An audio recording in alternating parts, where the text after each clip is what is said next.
The year's 1485. A child by the name of Hernan Cortes is born.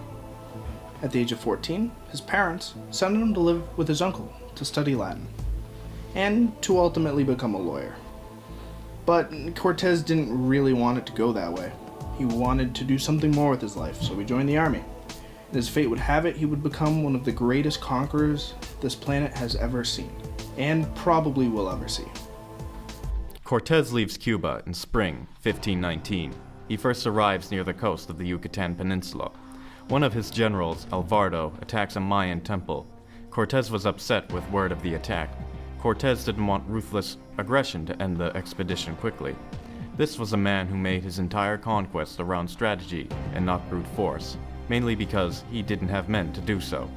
Cortes arrives to Mexico with 500 hand-selected men, each with one common goal: gold. Cortes talked to every one of his 500 soldiers. He told them about the infinite wealth that awaited them in the New World, and that it was theirs for the taking. He also told them about how their lives would be after they took the wealth. Every empire had their eyes on it, and the powerful Aztecs stood in their way. With this, Cortes commonly said, Nosotros españoles conocemos una enfermedad del corazón que el oro solo puede curar. In English, we Spaniards know a sickness of the heart that only gold can cure. The Spanish had a tendency to go to extreme lengths to get what they wanted, and Cortes was no different. His conquest for gold was insatiable and contagious. He convinced his men that gold would be their ultimate reward. Cortes's lust for gold would eventually lead to the fall of the Aztec Empire. Even though Cortes had highly trained soldiers, armor-cladded with rifles and cannons and horses, all things that the Aztecs had never seen before, that wouldn't be enough to conquer the empire. What he needed was alliances and knowledge from the natives. alliances made this conquest possible. Without them, Cortes would have gotten nowhere, and would have inevitably lost. Cortes was no fool. He knew the importance of allies. What he lacked in military training, he made up for with wit and strategy. First taking over the Tapasco people, he gained their allegiance and, importantly, an interpreter. One of the few advantages that Cortes had against the Aztecs was his use of an interpreter. Her name was Donna Marina. Nobody really knows where she came from. He found her with the Mayans. How she could speak Spanish, we don't know. But she was able to interpret for him, and from this he was able to use subjugated tribes that did not like the Aztecs, and they helped him along the way as he went towards Tenochtitlan. Cortes arrives to the capital city of Tenochtitlan.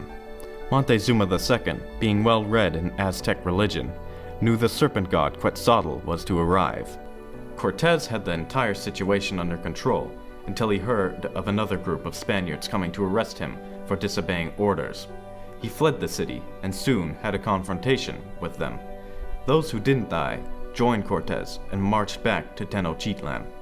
A rebellion rose, and he once again was forced out of the city. But in 1521, he would be back and conquer the Aztecs. Tenochtitlan would be renamed to Mexico City, Charles V naming Cortes the governor of New Spain. If you're going to talk about Cortes in Latin America, you have to talk about Christianity and what happened when Cortes arrived. Cortes's arrival also happened to coincide with the time that the winged god and father serpent Quetzalcoatl to the Aztecs was supposed to arrive for a second coming. As such, most of the Aztecs actually believed that Cortes was Quetzalcoatl. He was welcomed into Tenochtitlan, their capital, and seemed to fit in quite easily. Cortes would eventually take the city, the capital of the Aztec Empire, with minimal men and minimal bloodshed. Now, with all the riches in the world, he wanted to go home to his home country of Spain. But Emperor Charles V would have none of that. He did not want him to come back. He was a social pariah.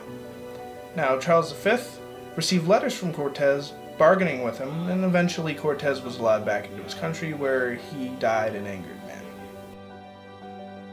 Cortes was not a liked character in Spain, neither was he well received in his own territory.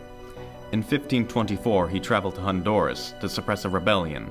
Then, on his arrival back to Mexico, he came to find out that he had been removed from power. He returned to Spain to retain his title and sought recognition. However, he was not as well respected as he thought, and died angry and unappreciated in 1547. One of the most common reasons we bring back the historical figure of Hernan Cortes is simply he's the gentleman whose strategy was to move forward. When we say nowadays, just don't look back, we think to a figure like Hernan Cortes, who when he first came to the shores of the Yucatan Peninsula, ordered his men to burn his ships. That was a very dramatic and bold statement of who he was. Many leaders today like to make that reference to Hernan Cortes. Cortes did amazing things in his life. He burned his own ships to motivate his men. He used native hate of the Aztecs to gain advantages. He disobeyed authority to go out and do something unthinkable, given what he had.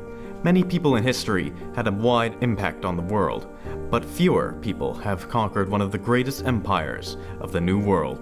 Sometimes going against the grain can give you a bad reputation, but in the end, especially in the case of Cortes, he died with a legacy of blood and gold that will be told for all time.